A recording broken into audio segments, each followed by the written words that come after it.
The blood price of fame. How artists are selling their souls for the spotlight. What if Hollywood lights and rap stages weren't success, but warning signs of a deal in blood? What if fame and fortune were never free? Look at today's stars. Lil Uzi Vert, Playboi Carti, Travis Scott, Lil Nas X, even streamers. The same pattern surfaces. Artists rocket to fame, then spiral into meltdowns, overdoses, bizarre rituals, or humiliations that feel less like entertainment and more like sacrifice. The coincidences pile up too perfectly to ignore. The idea of selling your soul isn't new. Bluesman Robert Johnson supposedly met the devil at a crossroads, traded his soul for mastery, shocked the world, and died at 27. The pattern stuck. Trade soul for glory, pay the price soon after. Decades later, the legend hasn't vanished. It multiplied. Now it's not whispered, it's flaunted. Lil Uzi Vert bragged his fans are going to hell with him. Covered in occult ink, eyes rolled back, inverted crosses on display. In interviews, he admits his name echoes Lucifer, trolling or confession hidden in plain sight. Playboi Carti's shows look like rituals, blood-red floods of light, inverted crosses, fans chanting like worshipers. His voice distorts until it sounds inhuman. The crowd doesn't just dance, they lose control, collapsing and screaming. Attendees say it feels like possession, not music. The symbols aren't subtle anymore.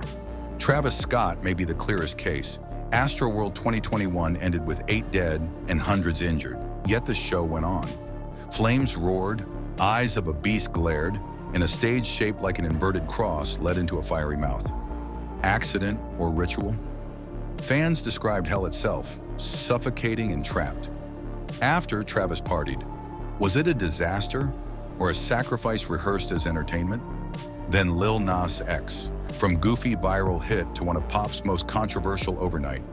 Montero glorified satanic imagery, giving the devil a lap dance, snapping his neck, taking the crown. Satire? Maybe. Then came the Satan shoes, pentagrams, inverted crosses, and a drop of human blood. Nike sued, but the message was clear. Soon after came public breakdowns, binges, and reports of him stumbling naked through LA before hospitalization. Fame's price, or part of the deal? You might think it's just shock marketing, but streamers follow the same cycle. Twitch and YouTube kids rise from bedrooms to global fame, then burn out publicly. Meltdowns, odd stunts, hidden symbols. The industry realized it could run blood price playbooks in gaming and live streams, feeding on a younger, hungrier audience. One aging rock star can't match millions of children worshiping digital gods. The same imagery repeats everywhere. Inverted crosses, all-seeing eyes, occult hand signs. Lyrics hinting at demonic deals. Fashion trends fade. These don't. They're carved on covers, inked on skin, built into stages. Different artists, same symbols.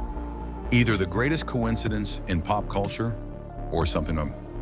Fame is the American dream, but dreams turn to nightmares. When the cost is your soul, leaving you broken or dead, was it worth it? When a star rises overnight, ask, whose deal did they sign? What did they give up? And how long before the price comes due? Look closely at the timing. Sudden cosigns, mysterious playlist boosts, doors swinging open that stay locked for everyone else. The branding, the photo shoots, the symbols, rolled out with military precision, like initiation milestones checked off one by one. Old myths become modern business models. The crossroads is now a boardroom. The pen isn't a quill, it's a contract that outlives the artist. Advance money now, ownership forever. If the body breaks, the catalog remains, and the catalog never sleeps. Uzi smirks when asked. Maybe he's joking. Or maybe the joke is the mask that lets the truth speak without consequences. Artists have always hidden confession inside performance. Say it loudly enough and people call it theater, not testimony.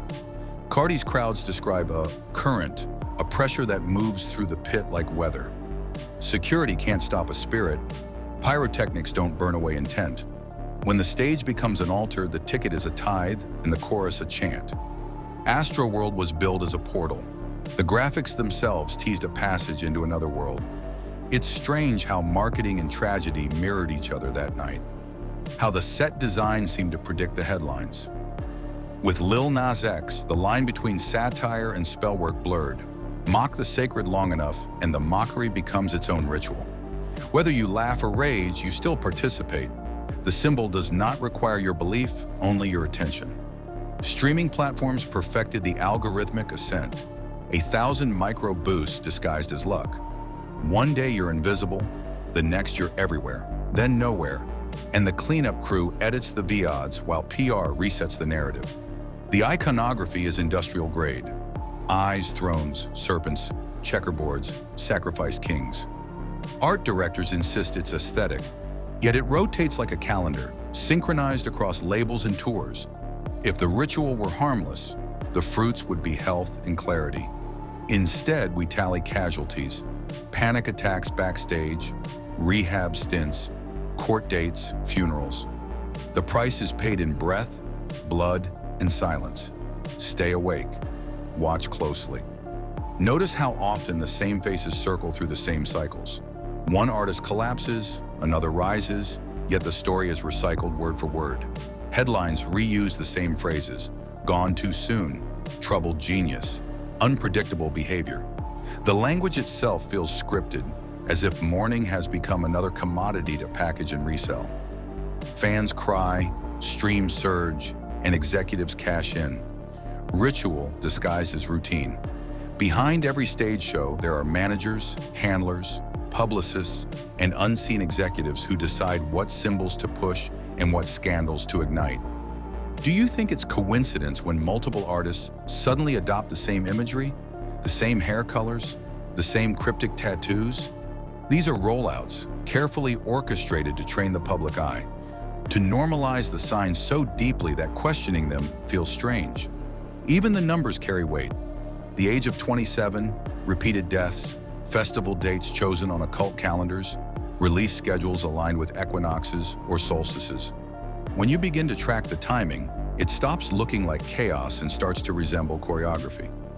Fans think they are rebelling by embracing the darkness, but rebellion that is sold in retail stores isn't rebellion, it's a product. Chains, flames, horns, pentagrams.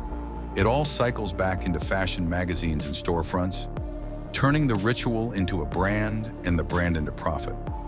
What looks like freedom is actually choreography disguised as choice. Ask yourself why humiliation is public. You be the judge if you're awake. Subscribe to the Underground newsletter, link in the description.